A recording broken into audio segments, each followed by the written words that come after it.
So what's been really interesting is that even in the onslaught of this city with how intense it is and loud and wild, that I haven't really had any symptoms that have been noticeable like I do back in Portland. So it's not really that tingly. My heart doesn't feel like it's beating out of my chest early in the morning. A lot has really subsided quite a bit, which is surprising because I think that my nervous system would be totally amped here. Maybe it's like my immune system's having to bust its ass to keep up here. That it's not trying to attack me from the inside. So, I don't know. We'll see how it goes. The other day, when we were watching a couple of the bodies being burned, when you really stand there long enough to take it in, feelings brings you to absolute silence. It's not dramatic, it's not anything extraordinary, it's just this simple feeling that we're all going to end up there. And so the other day, we were watching this one body burn, and this man that tends the fire walked up with this big pole, this stick, and essentially just the legs were sticking out, and just took the legs and shoved them back underneath the fire. And I actually had a pretty intense visceral reaction to it. It didn't even go into my mind or thought. It just went into this gut reaction of just seeing that. And as soon as we sat down to share some thoughts about Varanasi and where we've been staying and the burning guts, I looked over to the river and there's a dead dog just right there floating with the marigolds and trash and whatnot. So it's all the stories they tell you about this city are definitely real. You got to keep your plans really loose here, that is for sure, because what you think is going to happen is not going to happen. And you simply have to be with what's happening, because that's where you'll be presented with the true and most authentic India.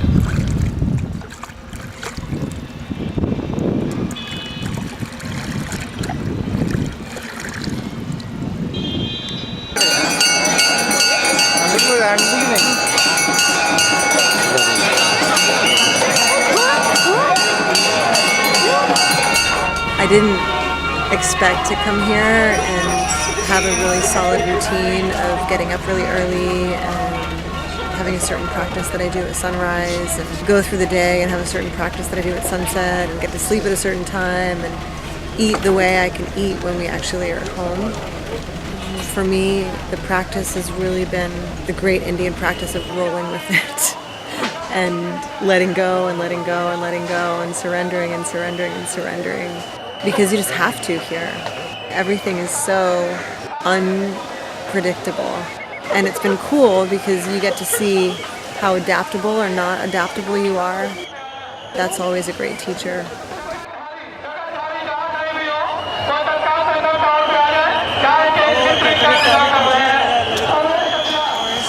And then we're here at our platform waiting for our train, our 27-hour train to Mumbai, finally to a hot shower after a week.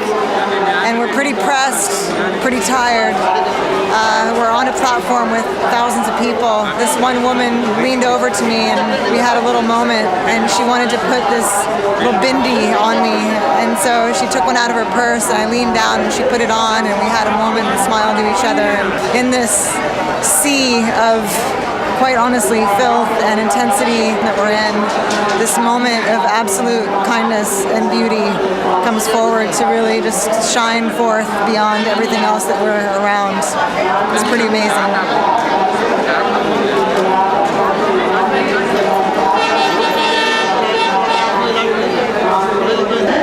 going to try and hold back a little bit on my temper and my tears.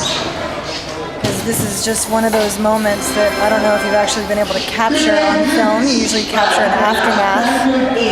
But this is supposedly our train, platform 11, leaving at 15:25.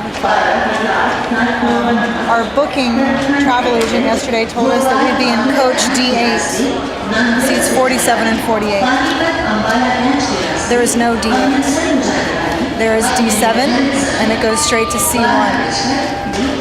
I keep remembering that these situations are simply karma working itself out, and I'm going to try to not make more karma for myself in these circumstances. So try and remain steady and somewhat even inside, not just out. We haven't had a regular practice since we've been here, and we're used to that. Our life at home is very ashram-like. We get up early, we practice, we eat a certain way, we have a routine. For the way that we've chosen to take this journey, those uncomfortable moments have been very much in your face and very much external. This has been really different for me, this experience of coming up against so much of things that I usually shy away from. And to see more of the fruits of your practice in these circumstances and not the practice itself. India serves everyone in such a beautifully individual way and will present the challenges necessary to move closer to the heart, because it's the only place you have left. You end up in the bus from hell most of the time. My determination today is to find a place of balance and evenness and not be thrilled if it's an easy ride and not be a disaster if it's a challenging ride. We're going to catch a bus soon. My cursing to a minimum, although it's pretty difficult. I guess most of my life I've been just taking vacations and not really traveling, so I'm not really used to this kind of a situation where my temper gets really hot, really hot. Most people probably wouldn't even recognize how upset I get. It's hard. I'm on the verge of tears actually right now because of just all the yelling and the honking. I don't know where to put my bag. No one really tells you anything. But a lot of people come to India looking for enlightenment, looking for a teacher. And we came here not looking for those two things. We came here truly to experience the feeling of this country and to share the experience together. Every single experience that we've had has woken us up a little bit more, and that we've been able to be teachers to each other and simply making room for each of us to have our own journey on this ride here in India together. And I'm so happy I didn't do it alone. You don't have to come here to wake up. And I didn't come here to be changed. I came here to simply see this land that has provided so much for me in this life. I'm sure I'll have more to share and more to say, but for now,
potato chips better than banana chips. You think so? I think banana chips are better than potato chips.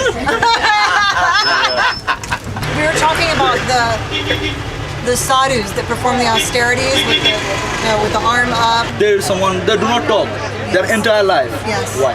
The question is that they want to bring all the pain to their body because they want to reduce the sin of the humanity, so that the humanity, the life of the people all over the world gets better. That is their perspective. Basically, all the religion is same. The number of God is only one, and it's in you. Each and every human being is a part of God. God lives in you. God is not a different thing in those temples or the churches. God is a single thing. If you respect the people, if you love the people, if you care for the people, care for your near and dear ones, you are worshipping your God. Radhe Krishna. Radhe Krishna. Radhe Krishna. Hare Ram. Hare Ram. Hare Ram. Hare Ram. Hare Krishna. Hare Hare. Hare Ram. Hare Krishna. Hare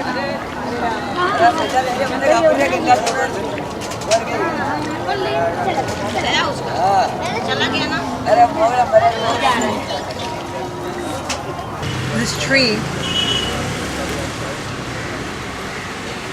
up here. God bless this tree. If this tree wasn't here, we'd be in the baking sun. I feel like we should do a puja to this tree. I don't think this tree has any idea of how much we love this tree. I think it's my favorite tree ever. She invited me to join her in her morning puja to Ganesh at this little temple and to all the little murtis, all the little statues that were around the temple. She had me take off my shoes and go into this little enclosure and sit with her as she lit the fires and did a little chanting. You could tell this was something that she did every single morning. She went and lit fires at all of the little Ganeshas around, and she put so much care and tenderness into it. And I tried to communicate a few things with her, but she didn't speak any English. I don't even know if I got her name. But just as David had pretty much signed off on photographing some temples around here, and I had signed off on wanting to visit any of them, something like that happens, and you feel a part of it, and you feel included in what's happening here, and it was a really beautiful moment. I don't know if they're looking so much at the sutras as much as they are Hinduism. As they know of puja, and they know of Ganga, and they know of the different gods and goddesses, it's not woven in as much as I thought it would be. I think there has been a time in my studying of yoga of looking at the Hindu religion and even contemplating what it would be like to be a Hindu. Recently, just in my own practice, I feel like I've been leaning away from that and more towards the texts that aren't really associated with the gods and goddesses, and looking at the texts like the Upanishads and appreciating the deities as our own capacities, but just kind of feeling more of that here. Just, again, take the pearl and leave the rest. I'm never going to be a Hindu, and I'm really not interested in that being one anyway. It's a divisive factor in yoga, and it's a practice of union.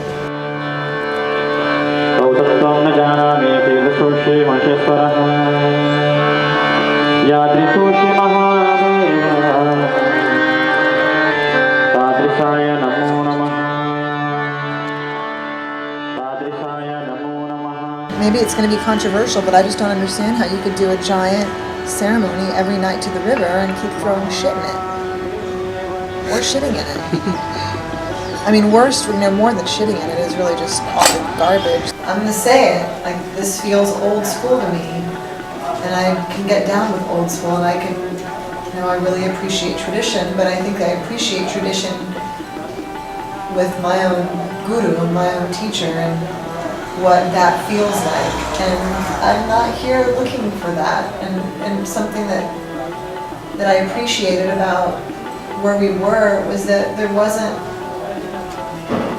a specific deity, there wasn't a specific way it had to be, or anything. It was just clean, simple, open, available.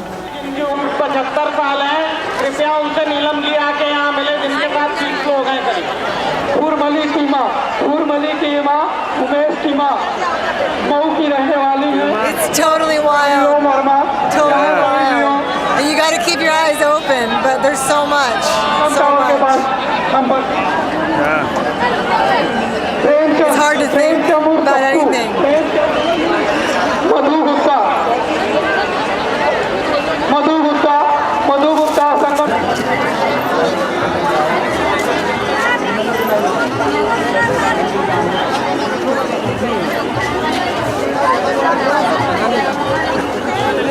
You want to say something? What do you say?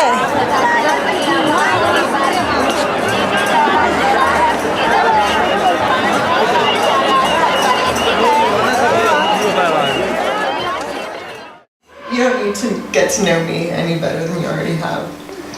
It's too personal.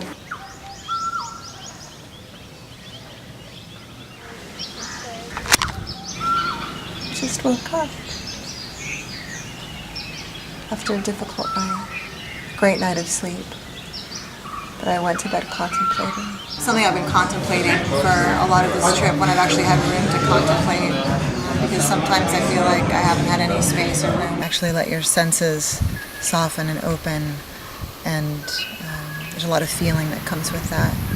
I've noticed on our traveling adventures I get pretty tense and shut down and somewhat unkind and kind of fiery.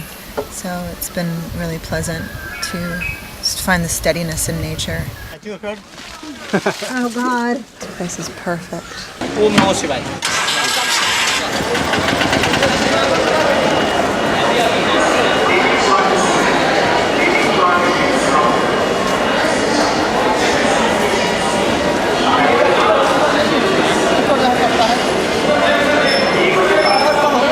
And I understand that after a certain amount of time in life or in practice and spiritual practice, that the questions cease, or you understand that you have the answers to whatever the question that's arising is. So there's really no need to verbalize it, and just being in the presence of your teacher, you feel complete and whole and not separate, and just being in that presence answers all the questions that might come up if you just pause and feel and have the experience of being in the proximity of your teachers. When you're in the presence of a teacher, you know that any question that anyone has is going to support your own practice. Sitting there in presence and awareness and awakeness and open, and not just sitting there going, oh, I wish I had a question, or why don't I have a question, or I'm bored, or just letting your whole mind play out.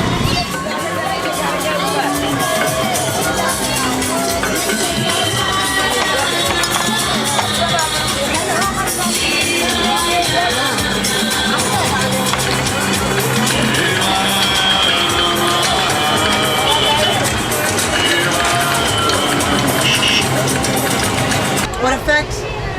In your life, our mantra. Calming, steady. Helps when things are like this to make like this. Make sense? Yes. समझ रहे हो? मंत्र का योग का क्या effect है? Life up down चल रही थी वो सीधी चल रही है. Smoother. Main thing is meditation is such a practice. If you are doing daily 5 o'clock, practice daily 5 o'clock. You know? If you are practicing it daily, whether you are not sitting long time, that's not a problem. Sit it daily. Maximum at the same time and same room. If same room is not available because you are busy going somewhere, but try to sit at the same time. If some day misses, again next day come on the same time. Then it becomes regularity. When you are regular in some practice, you achieve confidence in that. Once confidence came, there is no need of this perfection. Now perfection is become your habit. Purification happened of the body. And when purification happened, some chemical reactions come, some brain center changes, because if I doesn't have a confidence, means something lacking, something in the brain center is happening if confidence is coming back. definitely effect happen in the body, effect happening on the real cellular level. All the effects happen on the cellular level. Some changes will come and you will get the experience. I like a little west to my east. You can't do japa, you can't, do chanting on a mala unless you're vegetarian, or I can't be studying the sutras unless I'm vegetarian. And I guess we've Americanized the teachings that we've brought over to our own probably habits and culture and ways of living, but it is a way that these teachings have continued to stay alive and spread to other countries, is that they've had to be somewhat adaptable and not so absolute. I put something in my hand. Yes. Something inside here. That thing inside cannot take a decision on something outside my hands. Because it's not part of it. Because it's already inside there. Like that, we are in a closed circuit and we are inside that. For example, you take the universe. When the universe started, they say that there was a Big Bang. Okay, how the Big Bang occurred? There was a point, yes, the point was become heavy and denser, constantly reached, logically okay. Then it exploded. Now the questions are exploded and the fragments formed in different galaxies, asteroids, we said that.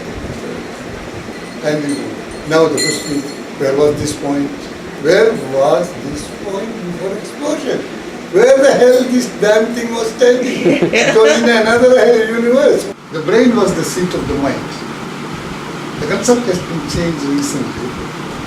When you get certain news, all of a sudden, good or bad news, then you like the cut from here. Oh, they say the mind in here also, right? Or the gut, what you call gut. Gut, yeah, gut. Of course. So, what is the part of mind seeing damn thing?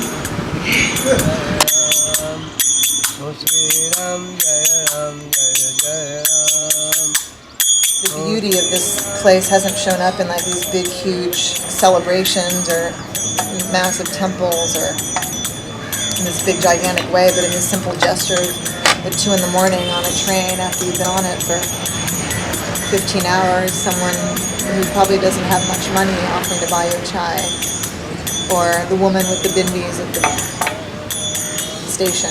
They probably got a kick out of it, but she was sweet. You could see it in her eyes.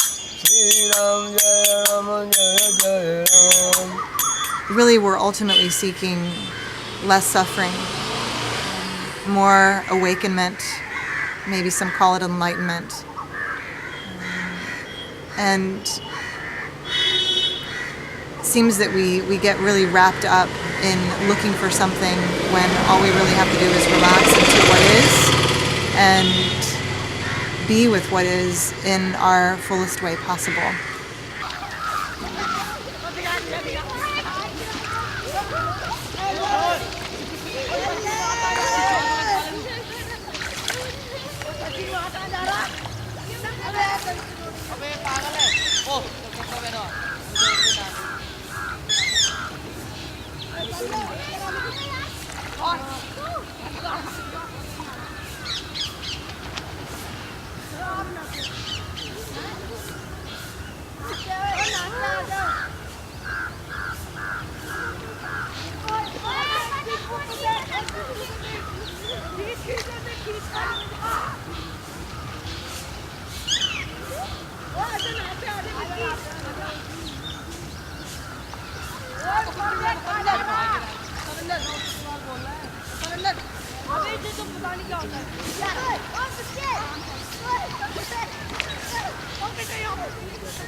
Salah.